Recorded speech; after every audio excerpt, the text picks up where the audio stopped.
Détenu 1303 D42, maison centrale de Saint-Maur, 9 juillet 1985. Madame, je suis un prisonnier qui prépare un doctorat d'histoire sous la direction du professeur Michel Perrault de l'Université Paris 7. J'étudie la correspondance de George Sand. Je ne savais pas bien comment l'aborder jusqu'à ce que je lise votre article « La correspondance comme figure de compromis ».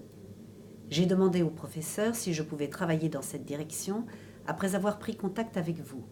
Elle m'a dit que vous accepteriez peut-être de m'aider. C'est la première lettre que Mireille Bonnel reçoit dans son casier à la faculté. Alain Caillol a été condamné à 20 ans de prison pour le rapt du baron Pin. Nous sommes en 1985, il est depuis 8 ans en prison et il prépare un doctorat d'histoire sur la correspondance de George Sand. Il écrit à une universitaire, spécialiste de George Sand, spécialiste des correspondances, et il lui demande de l'aider. S'ensuit une correspondance au sujet de la correspondance de George Sand et qui va évoluer vers une vraie rencontre entre deux êtres. Je suis une passionnée de George Sand. J'ai enregistré 10 CD de George Sand, fait de nombreux spectacles littéraires et musicaux à propos de George Sand, qui est une femme extraordinaire, bien en avance sur son temps. Et grâce à elle, j'ai rencontré cette universitaire, Mireille Bossy, spécialiste de George Sand.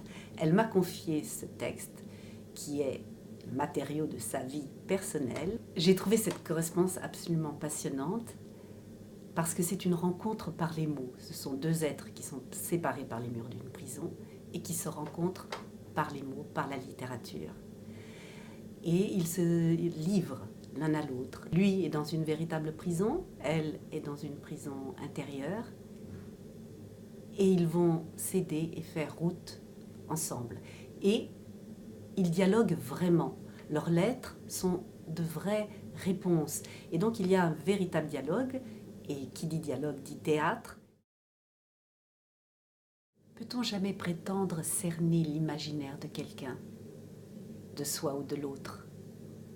Au mieux, on en attrape quelques bribes. Ce sont nos propres problèmes que nous retrouvons chez les écrivains que nous étudions. Et les ruses de camouflage sont nombreuses. J'attends votre texte, cordialement à vous.